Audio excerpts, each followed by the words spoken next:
Good day, learners. My name is Mr. Simbi, and welcome to today's accounting lesson. This lesson is brought to you by the Gauteng Department of Education in collaboration with Cybono Discovery Center, and it is being broadcasted by the Pakama Research and Development Center. Today's lesson, we are going to focus on our company's financial statements. We are now going to begin our lesson, but as usual, you need to get your calculator. Make sure you have somewhere to write. Make sure you have your pen, pencil, and paper as well as we begin today's lesson. I'll be dealing mainly with the balance sheet, but I'm going to take you through the steps that we need to take before we get to the balance sheet. So if you guys are ready, we are going to begin now. My objectives today are very simple. I'm going to talk first about the classification of the balance sheet accounts.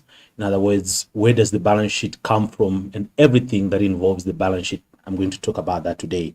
And you'd understand as well that the balance sheet is like a puzzle whereby we have different pieces that we come and join together, which are called notes. So I'm going to talk about the notes to the financial statements, which are used to prepare the balance sheet. All right. And then I will, in this lesson, deal as well with the correction of net profit after tax. How do we correct the net profit after tax? All right. And then I will touch on financial indicators as well. Okay. So if you have a challenge with financial indicators, please stay tuned.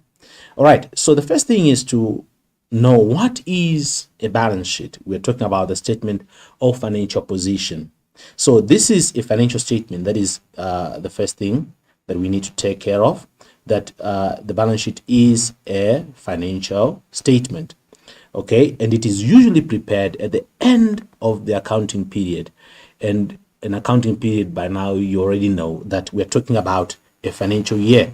We're talking 12 months to show the financial position. So its main purpose is to show the financial position of a business, that is in terms of its assets, liabilities, as well as its equity. Now, there are three sections to the balance sheet, okay, which will be presented as follows. You're going to see as we talk first about the accounting equation. I think from grade 8, when you're doing EMS, in grade 9 as well, in grade 10, and in grade 11, you did do the accounting equation, which is broken down as your assets, okay, is equal to your owner's equity plus your liabilities. These are the three main sections that I'm going to spend much of my time today in order for you to understand exactly what is the balance sheet. All right. Now, the accounting equation will help us definitely to assess whether the business transactions are carried out as accurately as they should be. Now, learners, it is very important that you understand the classification further. Now, here I have brought it as a breakdown for you. That is, you will see first on your left-hand side, you have first your non-current assets, and remember, these are assets that exist for more than 12 months. They exist for more than one financial period. So under your non-current assets, you have your land and buildings, you have your vehicles, as well as your equipment. And then you also have what we call financial assets, and under financial assets, you have your fixed deposit, the investments to the company. You also have what we call current assets. So current assets, every time you hear the word current, you must think 12 months and less. All right. Current, in other words, these are assets that exist in the business for one financial period. And we have three under our current assets. We have first our inventory, which in most cases we talk of note number 4. But when we come to our non-current assets here, we're talking note number 3. And under our current assets, we are talking of inventory, which is our trading stock, as well as our consumable stores on hand. And these ones go to note number 4. And the next one is also what we call trade and other receivables. Now, under trade and other receivables, you'll find your debtors control. You will adjust for provision for bad debts, and then you are going to add also your accrued income. Your accrued income, this is income that we should have received but have not yet received it. So it becomes a receivable in that regard. And also prepaid expenses. These are expenses that we have paid but should not have paid. So we also have our prepaid expenses and our trade and other receivables. And we will find these in what we call note number 5. They appear in note number 5. And then SARS income tax, it depends on the final assessment at the end of the year, whether if we are owing SARS or SARS is owing us. But there are instances whereby we have paid more to SARS than our final tax assessment. Therefore, SARS owes us in that regard, and therefore you bring it to trade and other receivables. In other words, we can claim it from SARS. And then you have cash and cash equivalents. Now, under cash and cash equivalents, you will have your bank, your petty cash. I think in grade 10, you have also seen your cash float. Yes, even in grade 11. And then you also find that when a fixed deposit is maturing within the next 12 months, it comes and it forms part of our cash and cash equivalents. This is a fixed deposit which we will receive within the next 12 months. Okay. That means you have to understand the relationship between your fixed deposit here with this one here. All right. I'll explain it even when I explain the short-term loan. And for this, you will have note number 6. So these are things you should know from your head, from your fingertips as you're writing, that when I'm talking about tangible assets, note number 3. When I'm talking about my inventory, note number 4. When I'm talking about my trade and other receivables, note number 5. And when I talk about my cash and cash equivalents, it will be my note number 6. I want to come now to the last column, which we have here, where we have our shareholders' equity. Under equity, we have two main things that we're going to talk about, which I'm sure you were introduced to in grade 12 this year. The first one is your ordinary share capital. Your ordinary share capital, and here you open your note number 7. Now, at a point where I want to believe that we are all familiar with note number 7. And then there's another note which follows, which is note number 8. And with note number 8, this is now your retained income. After that, you're going to have what we call non-current liabilities. So the moment it is non-current, it means it exists for more than 12 months. It exists for more than one financial period. But the moment it is current, it exists for 12 months and less.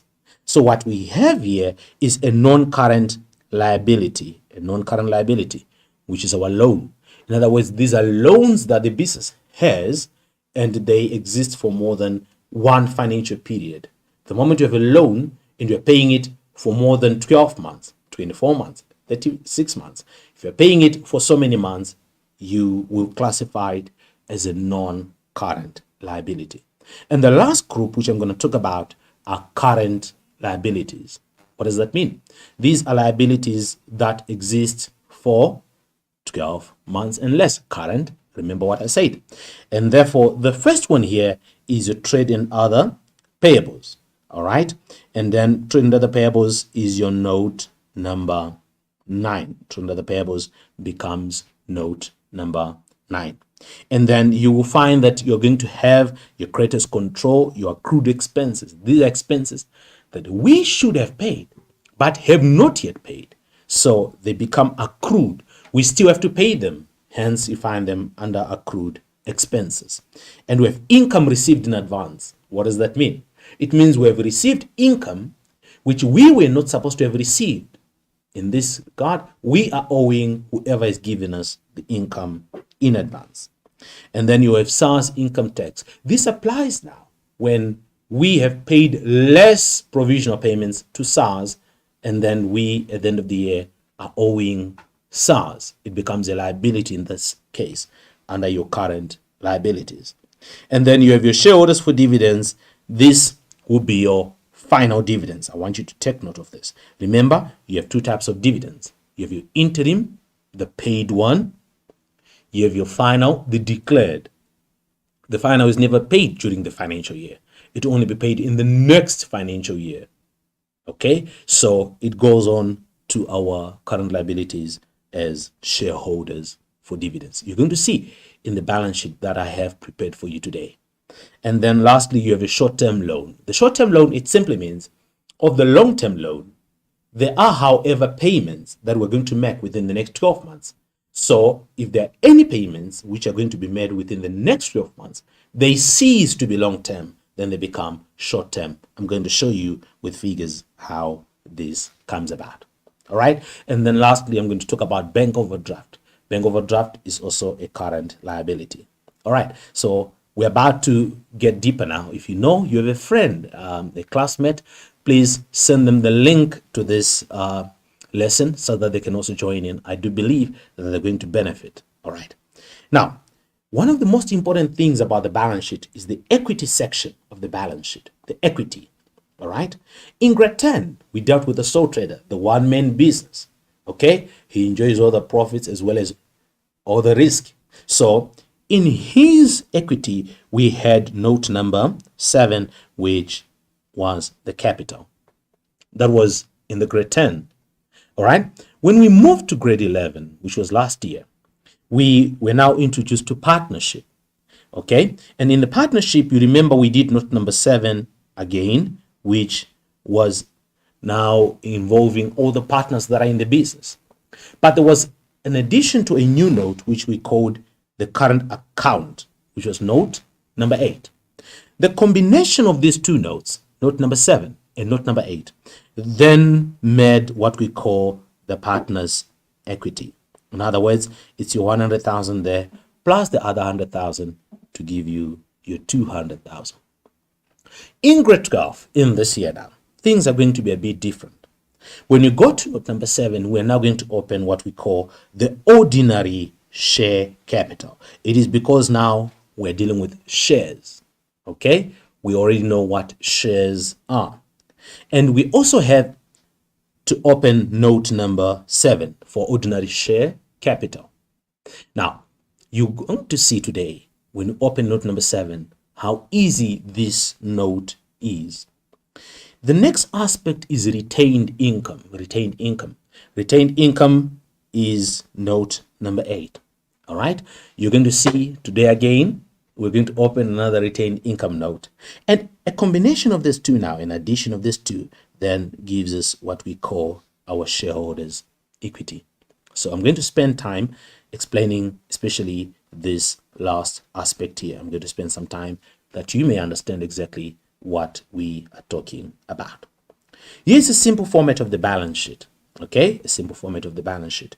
A balance sheet is split into two parts. Remember, it is your assets here, all right, which is equal. The first part here, it is your owner's equity, and then the last part is your liabilities. So to complete the accounting equation, assets is equal to owner's equity plus liabilities. All right, I'm going to do figures with you so that you can clearly understand what I am talking about. Now, the bank overdraft must appear on the face of the balance sheet. That is very important, that when we have a bank overdraft, that overdraft must be shown on the face of the balance sheet. And then our trade and other creditors include SARS income tax, that is tax payable, as well as shareholders for dividends. Now, you're going to see is I'm going to continue with the presentation that you can include them in the trade and other payables depending on the demands of the question that you are given. But at times you're given enough lines for you to record them separately and then show them according to the demands of the examiner. So our main point is we have to meet the demands of the examiner. Okay. Now, the first part, as I said earlier on, it is our assets. And as you can see here, under our assets, we have our non-current assets, whereby we added these two, and we had our 4,980,000. And then we had our current assets, where we added the 3, which is your inventories, your receivables, as well as your cash and cash equivalents. When you add these 3, they will then give you the 1,820,000. when you have your total non-current assets, which is 4,980,000, and then you come and add your current assets, which is your 1,820,000. These two then, when you add them, are the ones that give us the 6,800,000, which is your total assets. Total assets. I want you to come with me and look at the equity and liability section. As I said earlier on, your equity, here is the total to give us that one. And this is very important. This is very important because once you understand how to get this 50,000, which is your short-term loan or current portion of loan, that is what we then bring down here. So in today's lesson, I want you to please stay put, and then you are going to benefit from today's lesson. Now, the 50,000 deducted from the long-term loan is recorded as a short-term loan. And then the short-term loans can be recorded separately if space is provided. But if no space is provided, you might as well include them under trade and other payables. All right. Now, I want us to do an activity. This is what I want you to do. I want you to grab a paper, pen, please. Let's start with figures. It says this is a business, Pubi Limited. You're provided with information for the financial year ended 28 February, the year 2021. And it says required, complete the following notes to the balance sheet. Ordinary share capital. This is my note number 7. Retained income, this will be my note number 8. So these are two things that they require from us. Okay, so we are going to start. We're going to hit the ground now, and then we see how this is going to turn out. Now, with the information that we're given, it reads and it says, you have authorized share capital of 2 million shares. All right, you have authorized share capital of 2 million shares. And it says on 1 March, you had 1 million shares that were in issue. 1 million shares that were in issue. In other words, at the beginning, you had 1 million. That means you're going to come here and you're going to get your 1 million shares. Here's your 1 million shares. 1 million ordinary shares at the beginning. And then it says interim dividends of 35 cents per share. Okay, we're not going to do with interim dividends at the moment. Let's see what comes next. It says new shares issued at a price of 5 Rand per share. So there are new shares that are issued. We don't know. We're not given the number of shares here, but they are telling us that it is at 5 Rand per share. So I'll come here, I'll put my 5 Rand, and I wait for the next information. This is one thing with accounting. Do not crack your head. Follow the instructions of the examiner. Always read the information in the order it is given. Do not skip and go to the next one. Now, the next one then says 100,000 shares were repurchased at 25% above the average price. So we're going to repurchase here 100,000 shares. 100,000 shares are being repurchased. And then they say we're repurchasing them at 25% above the average price.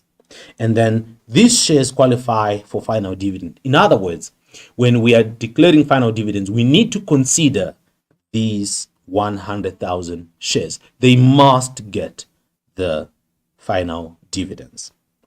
The relevant entries have been made in this respect. And then it then says, note that on 28 February, very important here, that 80% of the shares were in issue. All right, 80% of the shares were in issue. And the final dividend of 10 cents per share was declared. So what they're telling us is, at the bottom here, at the end, the number of shares that we were having is 80%. 80% of what? Of our authorized. Now we understand that our authorized is 2 million. 2 million. And they're saying 80% were in issue. So what we want is 80%. And if you calculate 80% on your calculator, you will realize that you get 1,600,000. So I'm going to come here and I'm going to get my 1,600,000. Okay, so I have my 1,600,000. That is the number of shares that we had at the end. Now, in order for us now to get the ordinary shares issued, remember we want to find how many shares were issued. It is very simple. Remember, one of the things that we have to remember is to calculate what is known as your average price, to calculate your average price. And the simplest way to calculate your average price, you can consider what is at the bottom here. Okay, what is at the bottom? And at the bottom you have your 8,960,000 here, and you have the number of shares, which is 1.6 million. So if you come and say 8,960,000, you divide it by your 1.6 million, you will get an average price. I want you to punch that in your calculator, and I believe on a calculator you're going to get an average price. And in your classes, you have been taught that whenever you are repurchasing shares, you're going to have the triangle, whereby on top it is your repurchase price, here it is your average price, and here it is your difference. So what we are looking for is the average price. So if you say 8,960,000, you divide it by 1.6 million, you should get 5 Rand 60. Okay, so our average price becomes 5 Rand 60. Now we're still together. Okay, how did you get 5 Rand 60? You said 8,960,000, which is this one here. You divide it by the number of shares here, then you get, which is 1.6 million. And once you do this, you get 5 Rand 60, which becomes your average price. In other words, when we repurchased shares here, remember, average price goes to note number 7, and this difference goes to note number 8. So when you're coming here, you're now saying the repurchase of shares is at 5 Rand 60. So if you then say your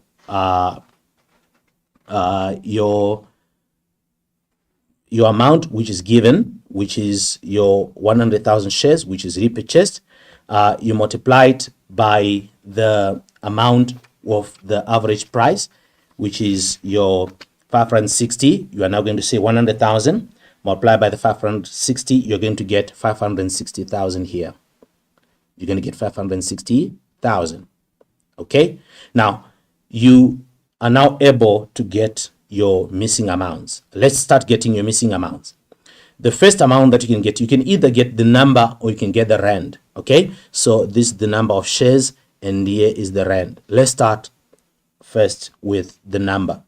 If you want to get the number, you will do your calculation going up, and the sequence is when you go up you subtract, but when you go down you add.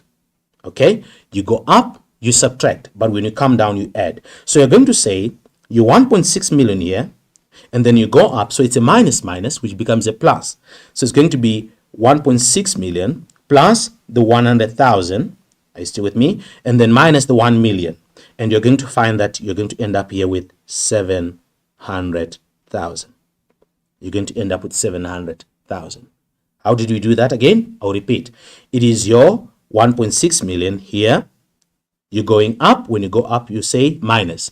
So it's 1.6 minus a negative 100,000. A minus gives us a plus. So it's going to be 1.6 plus 100,000, which gives you 1.7 million. Minus the 1 million up here, it gives you 700,000. So it becomes easy now. When you have your 700,000, you multiply it by the 5 Rand, which is the issue price. So 700 multiplied by the 5 Rand, it should give you 3,500,000. As simple as that. All right, you don't need to stress much. So one advice that I want to give you guys is, when you are given note number 7 and you are required to do it, it might seem at first that there is some missing information, yet there is not missing information. But what the examiner wants is for you to be able to do it at times from the bottom going up. Doing it from the bottom going all the way up. I want you to see, here it is now, all right, neatly written. And here is very important information, that number one, the number of shares at the end of the year, remember, is your 1.6 million. Remember, we did calculate that. That is your 2 million multiplied by the 80%. We did do that one. Okay. And then the next aspect that I want you guys to take note of is very important, that if you are given the values at the end here, when you have the values at the end, it is easy for you now to calculate the average share price. That is what we did. We simply took our 8,960,000, we divided by the 1.6 million. You took this 2 and it gave us 5.60. Okay. And once you are repurchasing shares, that is what you use in your note number 7, the average price. Okay. Very important as well, that the number of shares issued for us to get the 700,000. What did we say? We said our 1.6 million plus the 100,000, because we are going up. When we go up, we say minus, but it's minus to a negative amount as well. That's why we added it. And then you will then subtract the 1 million. Others say do opposite of the signs. It is still correct. Okay. Now, I want us to go to the next aspect. The next aspect now has to do with your retained income, which is note number 8. So what we're given are balances. We're given balances already, and we have the opening balance, which is your 434,000. That is your opening balance. Let's see what else we were given. Okay, so I'm gonna use again, it's exactly the same information. So the balance here we're given is 434,000, and the net profit after tax is 850,000. And now we're going to deal with the repurchase of shares.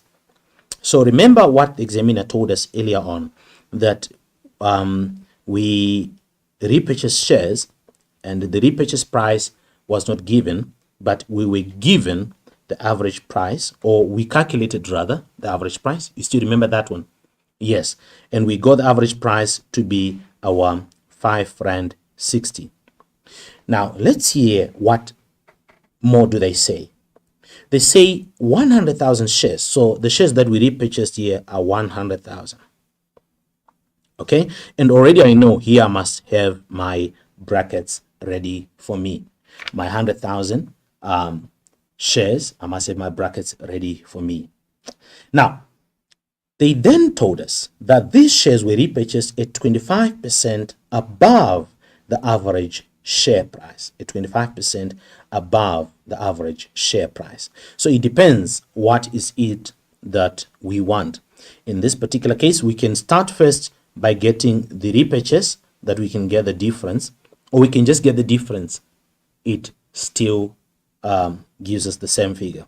Let's suppose we are going to get the difference first, or we can get rather the repurchase amount first. Let's go and calculate the repurchase amount. The repurchase amount, if you remember, we told that we repurchased at 25%, above the average price. Are you still with me? So that simply means the repurchase price is going to be 100 plus the 25% above, which gives us 125. All right. So what we want is the 125 over what we have, which is the 100, and the what we have is the 5.60. If you do this, it should give you 7 rand. And when you come here now, it means here my repurchase price is 7 rand. Okay, remember this is what we use when we prepare the cash flow statement, okay, under our financing activities, okay, on the repurchase of shares. But when we are here now, remember we're doing note number 8. What we use in note number 8 is the difference. The difference between what? Between the 7 rand and the 5.60. So in other words, you're going to say 7 minus 5.60, and it gives you 1.40 rand. So the 1.40 rand is the price above. Okay, that means I'm going to come here. I'm going to now say 100,000 multiplied by 1 rand 40, which is your 1.4, 140. If I multiply that, it should then give me 140,000. This becomes your repurchase of shares, 140,000. Now, when we come now to our ordinary share dividends, remember we have two. Number one, it is your paid, okay, your interim. Number two, it is your recommended, your declared, your final dividends. Okay, now in this particular question, they say on 31 April, dates are very important in this regard. Dates, very important, because with dates, we can ascertain to which number of shares are we giving the dividends. Okay, so you need to be very careful of dates. Okay, so you can see at the beginning, we're starting with 1 million. And after that, on the 31st of April, we're already declaring an interim dividend. And there was no new issue of shares. In other words, it's telling us already that when we are declaring or paying our interim dividends, we're paying them on this 1 million. Let's see what they said. Interim dividends paid 35 cents per share. Okay, so we come here, we're now going to say these are my paid. To how many shares were they paid? 1 million. And then how many cents per share did we give? 35 cents. So we gave 35 cents per share. So if it's 1 million multiplied by 35 cents per share, it should give me my 350,000. Okay, this one was simple. You simply had to look at the dates. 1 March is the beginning of the financial year. How many shares were we having? 1 million. Was there any other new issue of shares? No, there wasn't. So what does that mean? We gave our interim dividends to the number of shares that we had at the beginning.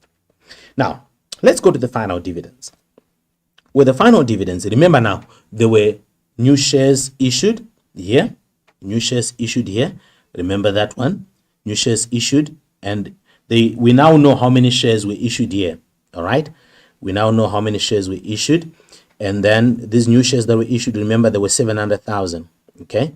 Remember there were 700,000 shares that were issued. Remember we did do note number 7 just a while ago. 700,000. When we calculated going up, now you remember. Okay. So we had at the beginning 1 million, and then we issued new shares, which is 700,000 shares. And then on the 31st of January, it says 100,000 shares were repurchased. Okay. Now I want to quickly go where I want. It says these shares qualify for final dividend. In other words, the shares that we repurchased are going to get a final dividend. What does that mean? It means I'm giving to the 1 million, which I had at the beginning, plus the 700,000, which are issued. So I'm giving my final dividend to 1,700,000 shares. So I'm going to come here. It's 1.7 million. Okay. And then I'm going to multiply it. What are they getting? They're getting 10 cents per share. So I'm going to come here and multiply by 10 cents per share. It's 1.7 million multiplied by 10 cents per share. How much is that going to give me? It's going to give me 170,000. Okay. Yeah. It's as simple as that. Remember, this is only declared. And if I could just sneak in already here, that means this goes now to my current liabilities in the balance sheet. I'm going to touch it later. But when I get there, I want to remind you of what I'm saying now, that your final dividends, once you calculate them and they want you to do a balance sheet, already think current liabilities, shareholders for dividends, and you take it straight to your balance sheet. But in this case, I'm just showing you the notes. All right. So I'm going to add this to, how much do I get here now? I'm saying 350 plus my 170. That is going to give me my 520,000. Okay. 520,000.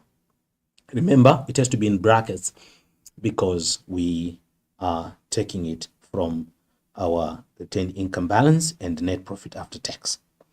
And then once you are now going down, so you're going to say your 434,000 plus your 850,000 minus 140,000 minus the 520,000.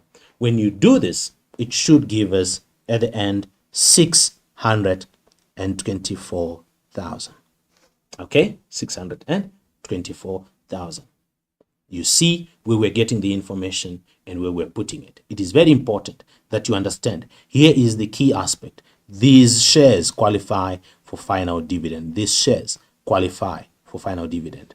Okay, most of you make a mistake in the exam and then you exclude the shares repurchased, which is this 100,000. If you had issued the final dividend to 1.6 million, that would have been incorrect. Why? Because the shares repurchased, that 100,000, was getting the final dividend. Okay, let's see. Okay, this is here now, properly written. Okay, so you can see your balance at the beginning, your net profit, and this is the 140 that we got. Okay, and then your total of the interim and the final, and these are the figures, and we end up with our 624 down there. Okay, let's quickly rush. I would want to show you how it would then appear in a balance sheet, how it would appear in the balance sheet. So here's my note number 7, which is my 8,960,000. Remember, we got this. And then retained income, which is note number 8. Okay, 624,000.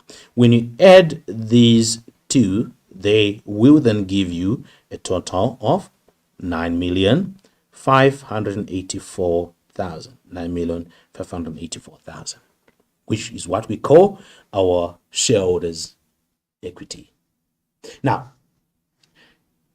when I talk of the shareholders' equity, already in your mind, you are thinking there should be financial indicators which relate to this, to the shareholders' equity, financial indicators which relate to this. And one of the financial indicators which relate to our shareholders' equity is the NAV, okay, the NAV, net asset value per share. Okay, and the formula for the net asset value per share is your shareholders' equity, which is this figure here. You divide it by the number of shares in issue. Okay, then you multiply it by your 100 cents. It gives you the NAV. In other words, if we were to try it with this particular question, what would we be saying? Okay, you should take your 9,584,000 and then, okay, let's do it practically. So it will be your 9,584,000. You divide it by your number of shares in issue, 1.6 million. You multiply it by your 100 cents. Okay, I think it should give you somewhere around 599 cents. This is very important for what I will show you later in this presentation. Okay, so whenever you see your shareholders' equity, whenever I see your shareholders' equity, think NAV. Every time you see your shareholders' equity, please think of your NAV. I'm now going to go and do an extract from the NSC November 2021 question 1. Okay, so this is part of last year's final exam. It is very important that we go through this. It is a very interesting question, and I want you guys to stay put and please let's follow the calculations. The beginning part of the question does not come with the balance sheet, but you would understand already that normally when they bring the balance sheet, they made it with something else. It can be note number 3, note number 7, note number 8. They can made it with anything. In this particular question, they made it the balance sheet to the calculation of the correct net profit after tax. Okay, I've seen several questions like this. It is important that you understand how to do the calculation of correct net profit after tax. All right, now you will see that on the first one, I have an adjustment. And the adjustment reads, audit fees include 123,600. So in audit fees, we have 123,600. And that 123,600 is paid in advance for the next financial year. What does that mean? It means it is an expense which has been overstated. It is an expense that has been overstated. When an expense is overstated, it understates our profits. Get it? When an expense is overstated, it will affect our profit. In what way? It understates the profits. It reduces the profit. So what then do? We need to bring back our profit to where it was supposed to be, because our audit fees of 123, which was paid in advance, we were not supposed to have paid them. Okay, but we paid them in advance and they are due for the next financial year. So if we're going to do this in the calculation of correct net profit, remember, it is an expense which has been overstated. And when an expense is overstated, it understates the profit. So you have to go and edit back. You have to edit back. So I'm going to come here and I'm now going to say, what is this? This is my audit fees. Okay, this is my audit fees. And my audit fees, when I come here, I have to add this back. And how much am I adding back? I'm adding my 123,600. It has to be added back. It has been subtracted when it was not supposed to be subtracted, because it's for the next financial year. So in this regard, I have to come and add it back. And then it is important that you understand that when we deal with an adjustment like this one, this is 123,600. It not only affects the income statement, but it also affects the balance sheet, because this is a prepaid expense. Okay, an expense which has been paid in advance. So in the income statement, I have shown how it must be recorded here. I must as well take it to the balance sheet. So if we pay an expense in advance, it should come to note number 5, that is trade and other receivables. And what do I now say? I'm going to put it under my prepaid expenses. Okay, under my prepaid expenses. All right, and then I'm just going to open a bracket and I'm going to bring here my 123,600. I've paid it in advance. Are we still together? It is important that when you do adjustments, especially when you know that a balance sheet is following later, don't do the correction of net profit in isolation and then you do the balance sheet in isolation. You will never finish the exam paper, but you need to do them at the same time, knowing that my adjustment affects the calculation of correct net profit as well as my balance sheet, so that when we get to the balance sheet, we're just putting in figures that we have already calculated. So here I have two adjustments in the income statement as well as in the statement of financial position. Okay, let's see here on my if I'm to show the answer, there it is, how it should appear, and then these expenses should be reduced, and then it should come under trade and other receivables, 123,600. Let me come to the next adjustment, a very interesting one. The next adjustment is an interesting adjustment. It has to do with a loan. It has to do with a loan.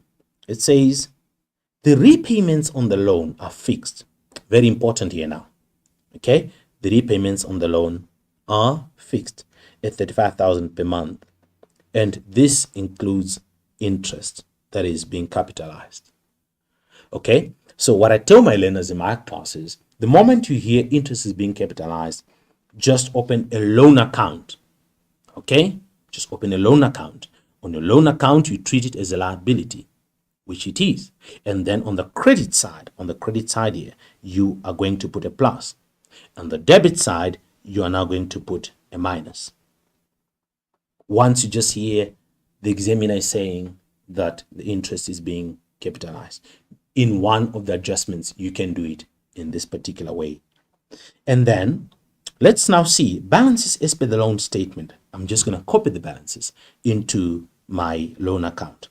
I'm going to come here. I'm going to have here my balance at the beginning. That is my balance brought down now. Okay. And how much did I have at the beginning? 4,175,000. There it is. 4,175,000. That is my opening balance. Let's see what else did they give me. They gave me the balance at the end. And the balance at the end is how much? 4,028,000. Okay.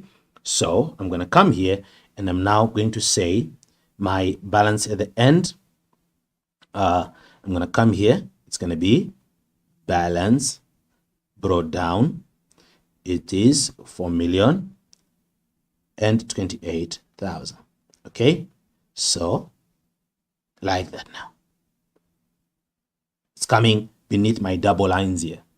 You can see that. That means if it's BD here, I must then bring it here and say balance carried down, which is still my 4,028,000. This is very important. You need to know this format. Remember, it's coming from grade 10. In grade 11, you did it, and now we're just reinforcing it in grade 12. And then what did they say? They then said repayments are 35,000 per month. So in other words, I'm coming here and I'm going to have my repayments, which are 35,000 per month. And we know in a year, how many months do we have? 12. So it's going to be a 35,000 multiplied by the 12. How much do you get? Okay, thank you. We now get our 420,000. Okay, we get our 420,000. So we're going to look now. Remember, it's a ledger account. And you know how to close off a ledger account. How do you close it? The side with the highest amount. So you look for the side with the highest amount. It's definitely the debit. And you're going to say 420 plus 4,028. You're going to get your 4,448,000. So you're going to come here. It's 4,448,000. And then here, you're going to end up with your interest. And then if you say 4,448 minus 4,175,000, you get your interest of 273,000. That is how you get your interest in a ledger account. Okay, now, and one of the important things that you need to know later, even as you continue to do this, they said repayments include. So in other words, in the 420, we paid for two things. Number one, we paid for the interest. Number two, we paid for the loan itself. That is one thing that you also need to take note of. Okay, let's see. Here it is properly written. This is what we were looking for, the 273, which is our interest. Okay, now I want you to see how you would do it if you're using the bottom-up method. With the bottom-up method, remember, when you go up, what we agreed, when you go up, you subtract. When you go down, you add. So you're starting off with your 4,028,000. You're going to say 4,028,000 plus the 420 because you're going up. So it's a minus plus 420. Then you say minus 4175. That is how you get your 273. That is using your bottom-up method. Both methods are very correct. It depends which one suits you better. But I want to encourage you to stick to one method. You polish it up so that when the exam comes, you know one method which makes your life very easy. All right. And then let's now come and see how it would appear. Okay. When we are now preparing the correct net profit after tax, we are now going to come and say interest on loan. It is 273,000. You can see there we are recording 273,000. Why? Because interest will reduce our profit, because we're talking about interest on loan. It is interest expense. And then the treatment of the balance sheet, I will do it when I am now busy with the balance sheet. So please stay put for the balance sheet. Now, here is adjustment number 3. Adjustment number 3 is now saying rent of 74,000 was received from a tenant for the period.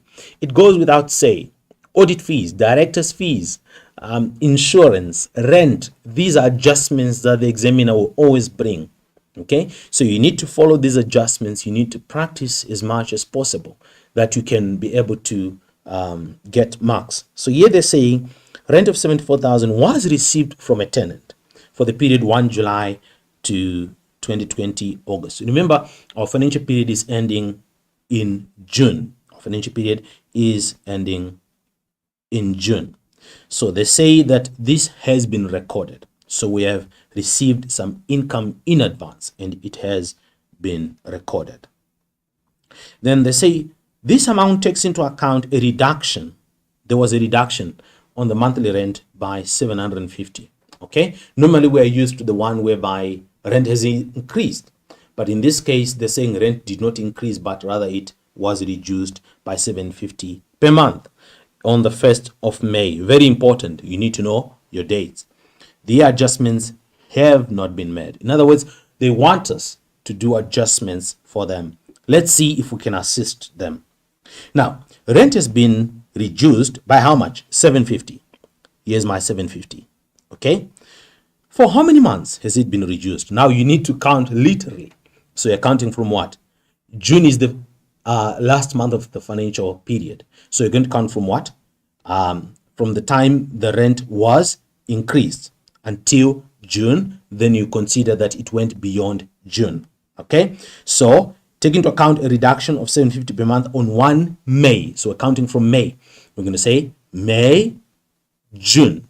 Okay, the financial year ends. Then we go to July, as you see here, and also August. Are we together? Okay, this is the period where it begins. Okay, this is the period where it begins, and this is where we paid until the end. So again, we're counting from May, June, July, and then August. So we paid in advance for 4 months. We received rather in advance for 4 months. Rent was received in advance for 4 months. Okay, so if rent was received in advance for 4 months, it is 750 per month multiplied by the 4 months which we have received.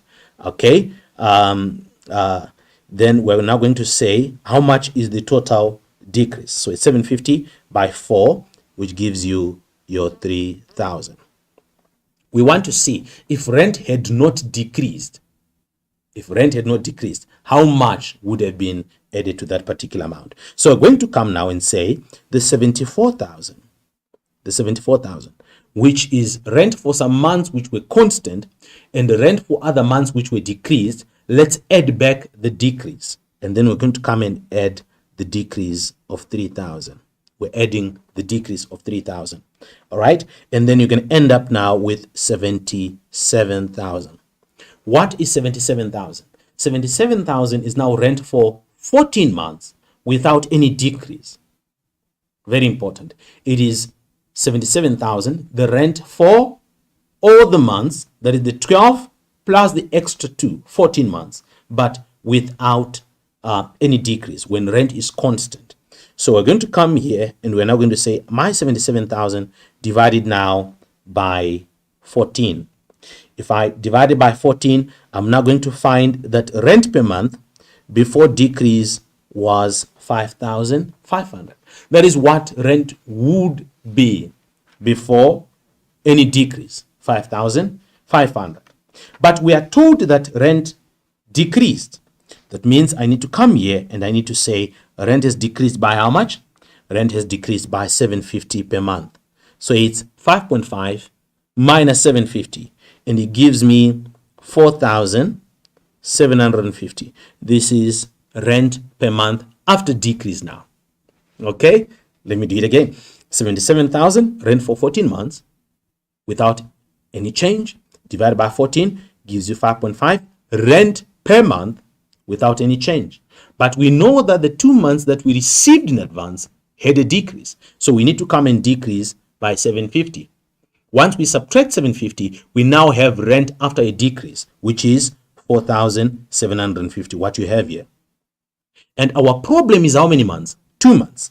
Okay, because the financial year ends, it starts from July, it should end in June, but we received until August. In other words, there's July and August in there.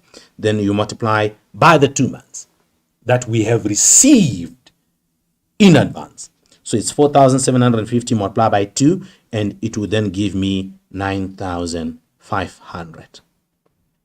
9,500 is my income received in advance. When I have income received in advance, I should adjust it to the income statement as well as to the balance sheet. Okay, in the income statement, what are we saying? Remember that this is income that we received and it was recorded. In other words, it overstated our income. When income was overstated, profits were also overstated. Get that? This is rent income. When you receive more income, your income for the year was overstated. Once income is overstated, your profit at the end of the year was overstated. That means we must come here and subtract. So I'm going to come here and I'm going to say rent, and I'm going to now subtract 9,500. Why am I subtracting? Because we recorded income that was received in advance, which overstated our income for the year. Hence, our profit was also overstated. To be realistic, let's go subtract it because it is income for the next financial period. All right. And then you would realize that when we are doing the balance sheet, remember it's income received in advance. In the balance sheet, you take it to trade and other payables, which is your note number 9. So I'm coming here to say plus 9,500. We have received some income in advance. Okay, let's quickly go to see how it would appear. Neatly written. There it is. Okay, and then rent received in advance will be deducted. Rent received in advance will be deducted, and it should come to your trade and other payables. Okay, let's see the next adjustment, which I believe should be the last adjustment in this regard. It says, so first they give us the list of balances before taking into account the adjustment. So we have SARS income tax provisional payments of 1.2 million. Then they say, after taking into account the corrections above, it was determined that an additional 85,250 is still owed. Still owed. Okay, an additional 85,250 is still owed. In other words, apart from the provisional tax payments we've made, we are still owing. What does that tell us? Our tax assessment for the year is higher than what we have paid them as provisional tax payments. So when I'm doing now my calculation of correct net profit, I'm going to come and what do I say now? I'm going to now say income tax. Okay, I'm going to say here's my SARS income tax. I'm going to say my SARS income tax.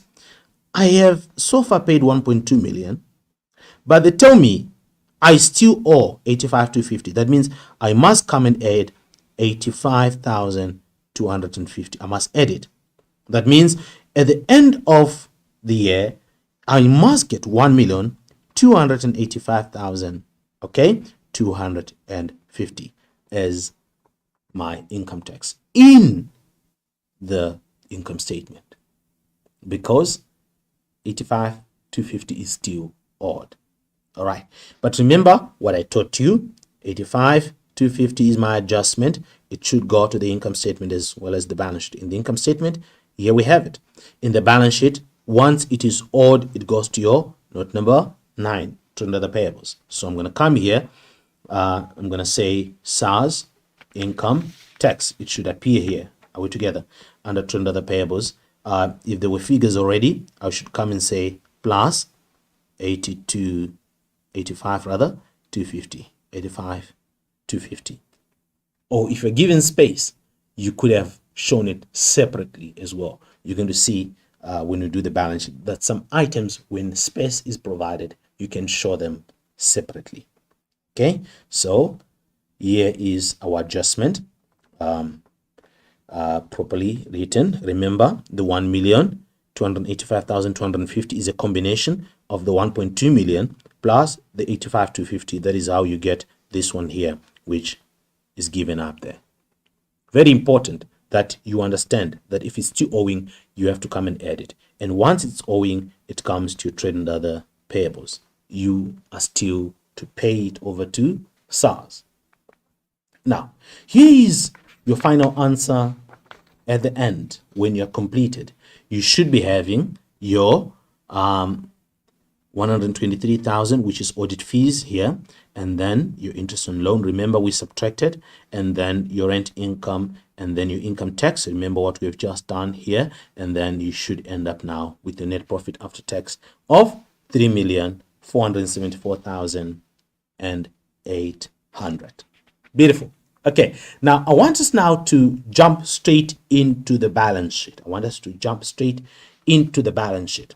Okay, so on information B, it says the accountant omitted the following, or the closing stock figure of a formal suits in the trading stock balance provided in information A. Okay, and then it says, note, the first in, first out method is used to calculate the value of the stock of formal suits. All other entries have been recorded correctly. I know you have not done this method. You are only going to do it later during the term. That is your inventory valuation. But because this link, you're going to watch this lesson until you write your final exams. So I am just going to quickly show you in less than a minute how the FIFO method works. I know you haven't done it, so don't crack your head. FIFO simply stands for first in, first out. What does that mean? Whatever stock we receive first is what we sell. So here they want us to calculate the value of closing stock. I'm just going to get quickly to that and not take you any further. So we are to give value to these 240 units. That's what they want. We are to give value to those 240 units. This is what the examiner wants. But if we're to give value to those 240,000 units, we have to consider that whatever came in last is what we'll sell last. So we look at the purchases right here at the bottom here, okay? And the last purchases were 230. That is what you see there. But on that 230, we have returned 24 back to the supplier. So it will be 230 subtract 24. Okay, as simple as that. So 230 subtract 24, how much do you get? You get 206. That means I'm going to have my 206 here. I'm not dividing here. I'm not saying 206 divided by 240. No, I'm simply building. I'm starting from the bottom going up. Okay, I need to make 240 units. But what do I get? First, I get my 206. And this 206, what was its value? It was 2,850. And then if you come here, you're going to multiply that. It gives you 587,100. Okay, it's as simple as that. Just take from the bottom. Don't stress about it. You're going to do it nicely. And then remember, you have 240, but you only got 206. How many more units do you still need? You need 34. So you're going to just say 34 on top there. And then you look in the next month after May. The next month after May is what? Feb. In Feb, how many do you have? 270, but we only need 34. So you get your 34, and then you say multiply it by the cost, which is 2,600. And then how much is it going to give us? It gives us 88,400. And when you add this two, it should give you 675,500. That becomes the value of closing stock. Remember, it's a topic that is still going to be introduced to you. So you do not need to stress much about it. But if you're quick, already you got what I was saying. It's the first in, first out method. So you just start from your bottom. Your closing stock is 240, but you're building from the bottom going up. So if you need 240, what is the first month? The last month rather, it is your May. But in May, you can't get 230 because you returned 24. So you only have 206. Then you still need to get 240. So you take the 36 in the next month, which is Feb here. You multiply them by their individual unit price, and then you land yourself here with 675,500. So when we come now to our current assets, when we are talking about our inventories, you would understand that in the list of balances, we had already an amount which was there, which was 4,198,500. It was already given. Then you're just going to add, because they said it was omitted. So you're going to come and add your 675,500. That is what you're just going to do. I'm not going to close the bracket now because there's still more information we need to consider.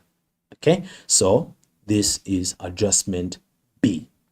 Okay, the next adjustment, remember I told you that the balance sheet is made with so many things. We just saw now inventory coming in, and here now we have something else. Here we have our information which has to do with shares. Let's see what they want us to do. It says, shares and dividends. 26,000 shares were repurchased on 1 July 2020 at 3 Rand above the average price. The business did not pay interim dividends during the 2021 financial year. A final dividend of 65 cents per share was declared on 30 June 2021, and 1,800,000 shares were in issue on 30 June. And then they give us something here. What do they give us? They give us the acid test ratio, and then they give us the NAV. So if you look at these two financial indicators, you then think, if I am on the balance sheet part and I'm looking at my shareholders' equity as well as my current liabilities, okay? In this case, don't consider current liabilities, but only the shareholders' equity. If I'm in the balance sheet and I'm looking at my shareholders' equity, which of these two financial indicators should I bring into gear? Okay, which one should I engage? It will not be the acid test ratio. It will definitely be the NAV. Remember what I taught you earlier on. Whenever you see shareholders' equity, you must think net asset value. Okay, now remember now, our shareholders' equity is made up of two things. Remember, note number 7 as well as note number 8. What is note number 7? Your note number 7 is your ordinary share capital. So I'm going to say here, ordinary share capital. Okay? And then, what else? Now, the problem is, when we come to 2020, there's nothing here. We come to 2021, there's nothing as well. Could it mean that the examiner made a mistake? I don't think so. They want us to figure it out. Let's see the next one. You have your retained income. So I'm going to come again here and I'm going to say retained income. Okay? And on my retained income, they gave me the retained income at the end, which is this one now, 3,240,000. So I'm going to come here. My retained income is 3,240,000. That's my retained income. Okay? But now I'm sitting with about two unknowns. This one is unknown, this one is unknown, and this one as well is unknown. So I need to figure out one of them. Let's see which one we can figure out. That means we need to bring in our NAV. NAV. If I'm to bring in the NAV, what does it help me to get? It helps me to get my shareholders' equity. Remember, what is the formula for NAV? It is shareholders' equity over the number of shares in issue multiplied by your 100 cents. So what did they give me? They gave me the number of shares in issue and the NAV. That should make my life very easy in this case. What should I do? It means if I come to my shareholders' equity, I should now simply say, how many shares do I have? 1,800,000 shares. And what is my NAV? 540 cents. Now, if you use it as 540 cents and forget to divide by 100, you're going to get a very huge amount. You're going to think you did something wrong. So I always tell my learners, whenever you come here, you should just use it as 5.4. The moment you just forget to divide the final amount by 100, you're going to get a figure that is going to cause you migraine immediately. So you just take in your 5.4. So when you come here, you are just going to say multiply by 5.4 multiplied by 5.4. Okay, you close your bracket.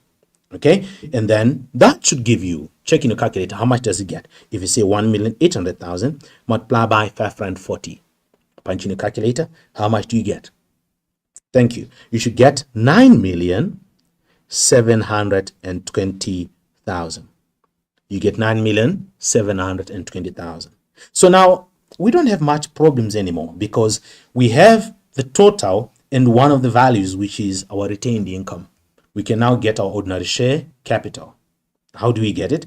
We simply say our 9,720,000 minus the 3,240,000. That should give us our ordinary share capital to be 6,480,000. 6,480,000. Very simple. Okay, so the moment you're given financial indicators, they're trying to tell you that some of the figures you need to get them through the financial indicators, as we have seen in this instance. Okay, come here. I want to show you the next adjustment. The next adjustment. It says debtors with a credit balance totaling to 11,000 must be transferred to the creditors ledger. Debtors with credit balances. Let's see, what does that mean? If I am to draw my debtors control, debtors ledger, all right, remember the debtors control is a summary of the debtors ledger. So I'm just going to say debtors control or slash debtors ledger. So here's my plus and here's my minus. And here they're saying must be transferred to the creditors ledger. In other words, they are bringing in the aspect of the creditors ledger. So I'm just going to say creditors control as well. And here is a plus and here is a minus. Debtors with a credit balance. That means the balance is here, 11,000. Okay, so debtors must have a debit balance, assets. Debtors must have a debit balance, assets. When a debtor now has a credit balance, they're saying this debtor with a credit balance, we should now transfer him to the creditors ledger. So remember double entry principle. I have to have two entries that I have to make. That means if I'm to take this amount out from the credit side of the debtors ledger, I have to remain with 0 in this account. I have to remain with 0. What do? I come and I record 11,000 here. Okay, remember the sign. What did I do? I came and I said plus 11,000 in the debtors control. So I'm coming here to my trade and other receivables. I'm going to say plus 11,000. Very important. I have 11,000 here. I need to write it off. In accounting, we don't write it off by coming to say, I have written you off. No, I record the amount on the opposite side. Therefore, the account becomes 0.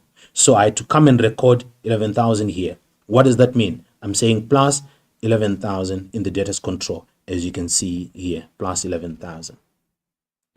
Then to complete double entry, I have one account with a debit. I need another account with a credit. So I'm going to come now to my creditors control. I'm also going to credit now with 11,000 to complete double entry. One account debited, another account credited. What does that mean? I'm coming now to my current liabilities, trade and other payables. I'm going to say plus 11,000. There. Are we together?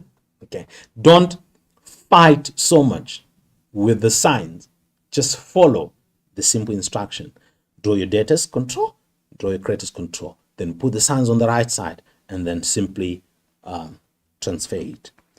Now, I want us to come to the next one. The next one. It says here, on 30 June 2021, Jimo Limited returned 10 ladies' coats to the supplier. So we returned 10 coats to the supplier, who is Bargain Wholesalers. The selling price was 1,750 each. Okay, so we're returning 10 and each one is 1,750 each. So it means here it's 1,750 multiplied by 10, which should give me my 17,500. Okay, and then the markup was 25% on cost. Already, this is grade 10, that cost is always at 100, and then markup in this particular case is 25. Therefore, selling price becomes 125, and what I'm given is the selling price, which is 17.5. So what do I need? They then say the markup was 25. No entry has been made, so we have returned goods, but we were given them at the selling price, so we had to come back to its cost price. It simply means you need to use the UK method. What does it say? It says what you want over what you have multiplied by what you have will give you what you want. So what we want is the cost, which is 100. So what we want is 100. Is you following? what we have, your have must have two values. So this is one value, two value.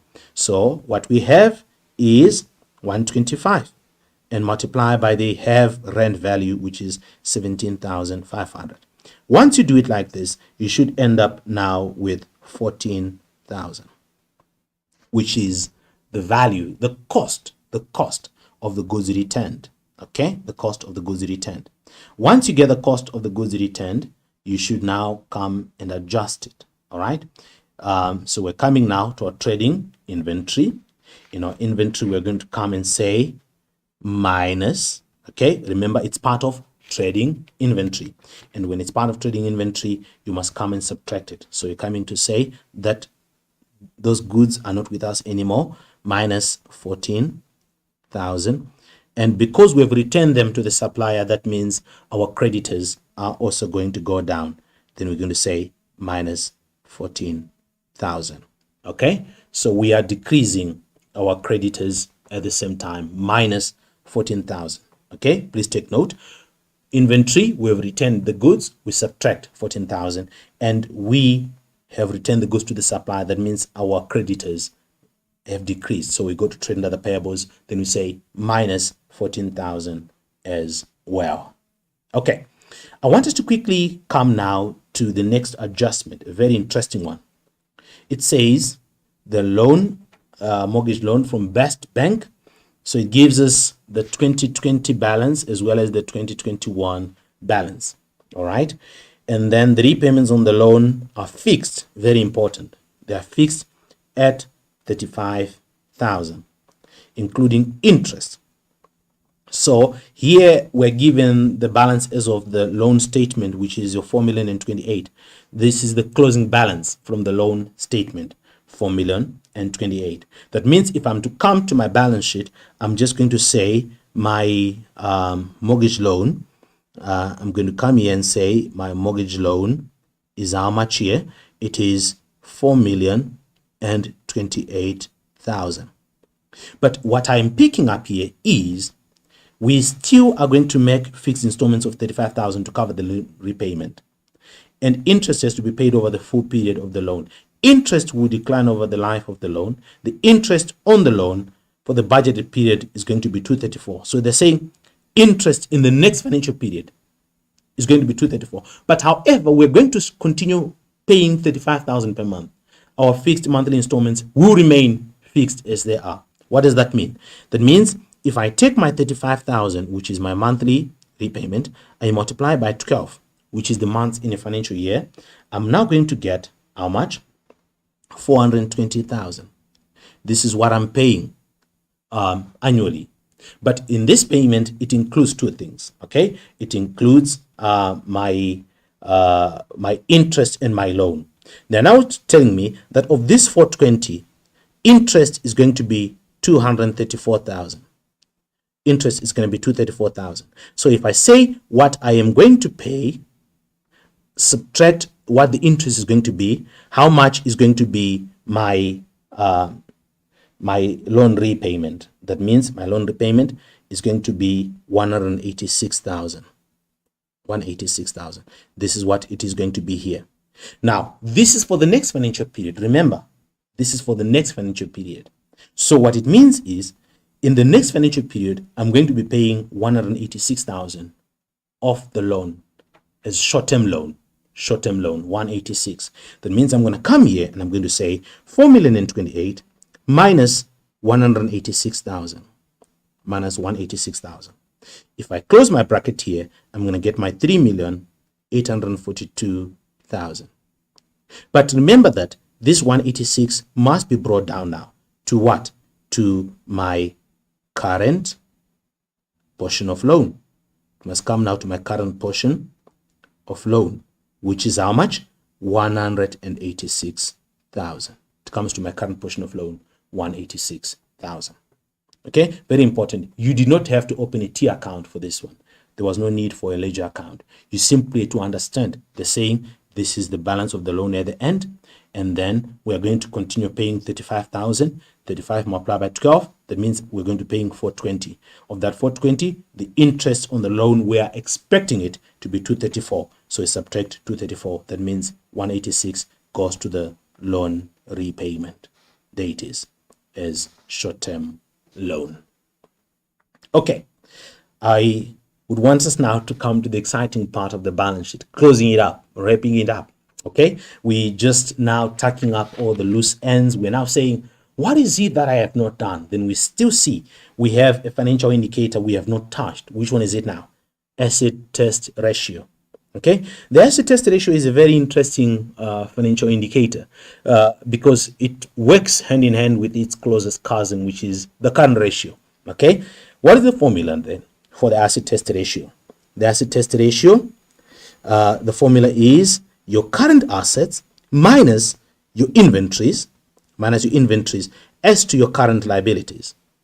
Okay, cool. So here we're given our current assets. This was given in the answer book. This was given. So we are going to say 8.7 million subtract 4,860,000 as to X. We don't know our current liabilities. So we create an unknown for it. In this case, my apologies, I'm going to use X. And then the answer then is, let me try to break it down.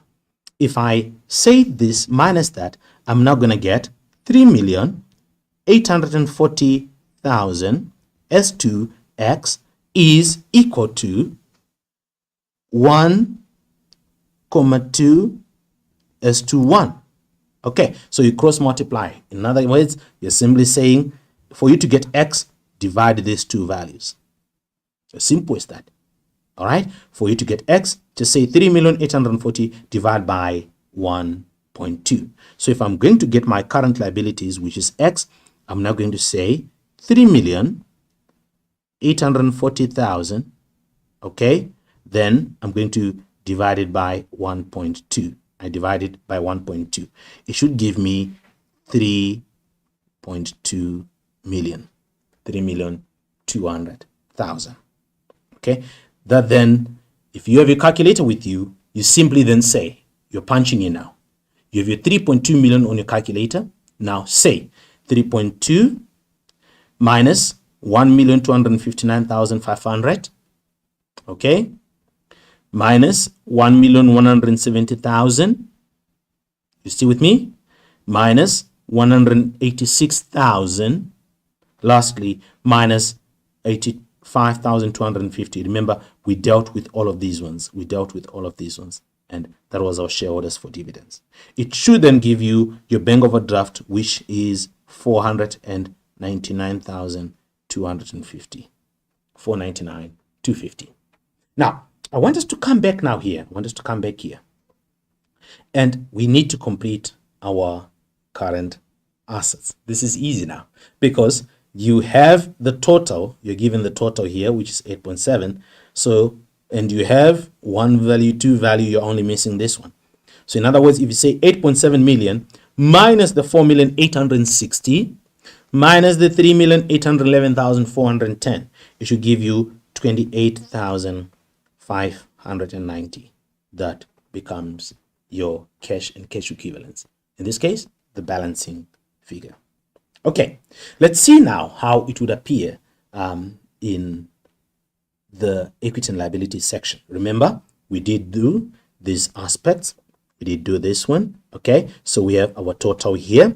And then we came to our loan. Remember, we subtracted the short-term loan. And then we are left with that mortgage loan there.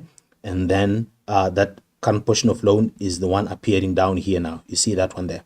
Okay, then that is your short-term loan.